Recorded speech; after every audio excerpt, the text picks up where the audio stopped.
आज हम लोग बातचीत करेंगे इंडिया इस्लामिक कल्चरल सेंटर के इलेक्शन पर। इसका इलेक्शन पूरे मुल्क में मौजूद गुफ्तगू बना हुआ है।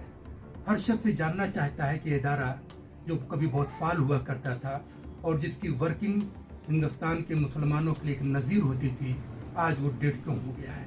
इस पर बातचीत करने के लिए हमारे साथ इंडिया इस्लामिक कल्चरल सेंटर के एक सीनियर रुकन यहाँ पर मौजूद है, हमसे बात करेंगे। वजीर अंसारी साहब, आपसे जानना चाहेंगे।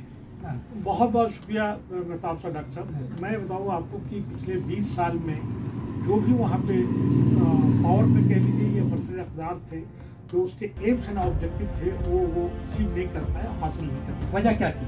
वजह बहुत कुछ है। उन्होंने क्या किया है कि उसको एक तरह से बिजनेस सेंटर बना दिया गया, जो इंटरफेथ डायलॉग और उसके साथ साथ कम्युनिटी की वॉइस या कम्युनिटी के मसले मसाइल को जो ऐवान तक पहुँचाने की बात, या गवर्नमेंट में जो सत्ता तक पहुँचाने की बात, या अभी जो पिछले 10 साल में आप उठा के देख लीजिए, 14 के बाद से जितना जुल्म जाती, आप कोरोना काल में क्या हुआ, हमारे जो है जमातियों के साथ में क्या हुआ, वक्त के साथ हमारे प्रॉपर्टी के साथ में क्या हुआ, मॉब लिंचिंग की बात हो रही है, बुलडोजर कल्चर आ गया। आज जो अभी चल रहा है, कोई आदमी उस पर जो है, जो मेंबर हैं, जो प्रेसिडेंट वाइस प्रेसिडेंट है, जो उसके एग्जीक्यूटिव मेंबर्स हैं, आवाज को रेस करने वाला नहीं है। तो क्या ये समझा जाए कि देखिए, मेरा सवाल बुनियादी है, क्या ये समझा जाए कि ये यहाँ पे जो लोग बैठे हुए हैं वो मुसलमानों के नाम पर तिजारत कर रहे हैं? अभी तक तिजारत हो रहा है। मैं अपनी बाप की बात बिल्कुल मैं सही कह रहे, तिजारत कर रहा हूँ। बिजनेस सेंटर हो गया है, और जो पर्पस था, जिस मकसद के लिए था, जो इसके एम्स एंड ऑब्जेक्टिव, जो उसके मकासद थे, वो उस पर किसी ने काम नहीं किया। मैं आप जो मुझसे सवाल कर रहे हैं कि भाई मैं क्रिश्चियन रुकन हूँ और मैं इतना न्यूट्रल क्यों बना हुआ, एक्टिव रोल क्यों नहीं प्ले कर रहा हूँ, मेरा सिर्फ ये कहना है कि जो 13 member for the last 20 years वहाँ पे मौजूद हैं, उनको नहीं होना चाहिए। जो पैनल कल्चर जो है, जो ग्रुप कल्चर है, जो गैंग कल्चर है, वो नहीं होना चाहिए। सभी ग्रुप से जो टॉप क्लास के हैं, उनको देखा कि तमाम इसमें पड़े हुए लोग इस टीम मेंबर्स हैं, उनको चाहिए ये कि जो जस्ट एंड फेयर है, जो अपनी बात को, हमारी कम्युनिटी की बात को, आवाज को बुलंद कर सके, वो करना चाहिए। मैं आपके माध्यम से, आपके जरिए से, मैं किसी भी पैनल को, किसी भी ग्रुप को मैं सपोर्ट और नॉन सपोर्ट की बात नहीं कर रहा हूं। मैं ये चाहता हूं कि कोई एक पैनल का ग्रुप जो है, ग्रुप बना के ना रह पाए, और वहां पे वो लोग आए जो जेन्युइन हो और जो लोग काम कर सके।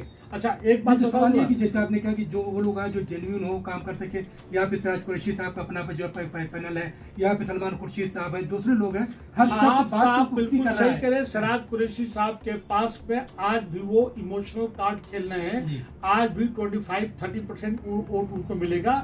मैं इस टीम मेंबर्स को आगाह करना चाहता हूँ कि आज भी सिराज कुरैशी को 25-30% वोट मिलेगा, और 70% वोट्स में 3 पावरफुल कैंडिडेट, जिसमें कि सलमान भाई खुद सलमान साहब हैं, आसिफ हबीब साहब हैं, और अफजल मामला साहब हैं। हालांकि अबरार साहब भी मेरे दोस्त हैं, लेकिन मैं चूंकि उस 20 साल में वो साथ रह रहे हैं, मैं किसी भी जो 13 मेंबर में तमाम हमारे दोस्त हैं, रेस्पेक्टेबल मेंबर्स हैं, उनको सपोर्ट नहीं करता। मैं ये कह रहा हूँ कि भाई आप अपने कॉन्शियस वोट की तहत जो आपका खुद का है वो देखो, वरना नहीं तो वही गैंग आगे बढ़ जाएगा। और यही नहीं, आप बार बार गैंग लफ्ज का इस्तेमाल कर रहे हैं। हाँ सर, तो बिल्कुल सही कर रहे हैं, लोगों को बुरा लगेगा। मैंने लिखा भी है, मैंने राइटिंग में 2 पेज का लेटर लिखा है कि भाई इसको जो है, एक बहुत इंपॉर्टेंट अदारा है, इस पे जो है किसी को, ग्रुप को, एक सेट ऑफ द पीपल को ना बैठाओ। और लोगों को ये अगर बुरा लगता हो तो मैं माफी चाहता हूँ, लेकिन मैं खुल के बात करता हूं कि भाई वहां पे अगर रखना है तो तमाम पैनल जो एक्टिव हैं, उनके सभी पैनल से 2-2 आदमी को लो, जो एम्स एंड ऑब्जेक्टिव को मध्य काम कर सके।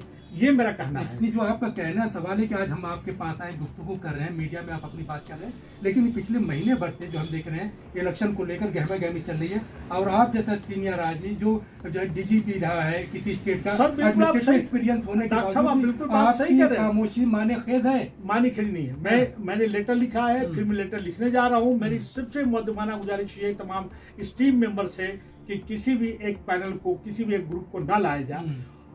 हमारे चूंकि सभी लोग पढ़े लिखे लोग हैं, सभी पढ़े लिखे लोग हैं, उनको चाहिए कि एक ऐसे मेंबर्स को, चाहे ब्यूटी मेंबर हो, एग्जीक्यूटिव मेंबर्स हो, प्रेसिडेंट हो, वाइस प्रेसिडेंट हो, उनको होना चाहिए।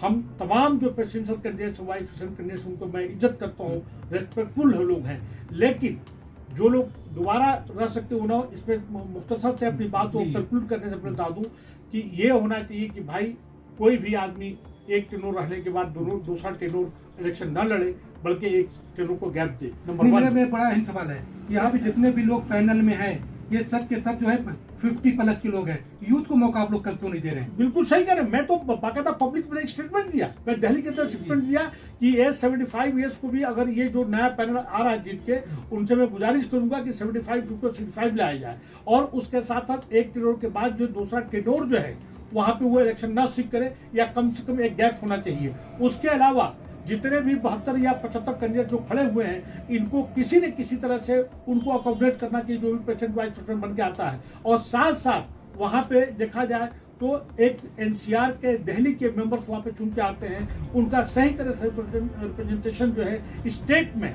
जैसे कि भोपाल एक बड़ा इंपॉर्टेंट जगह है, पटना है, बंगाल है, आसाम है, केरला से लेके सभी जगह इस पे एक तरह से ये भी प्रोविजन होना चाहिए, इस तरह से बना देना चाहिए कि भाई मेंबरशिप में डुअल मेंबरशिप, एक रीजनल एनसीआर और एक आउट ऑफ दिल्ली का होना चाहिए, ताकि उससे सभी लोग मुस्तफिद हो सके। बल्कि इसका सभी का जगह पे इसका सब सेंटर होना चाहिए, जो आज तक पिछले 20 साल में हम लोग ने सब सेंटर लखनऊ, हैदराबाद, भोपाल, पटना नहीं बना पाए। यहाँ पे नाज़रीन जो हम आपको बताएं कि जो है ज़रूरत और मोहब्बत दो अलग अलग चीज़ें हैं।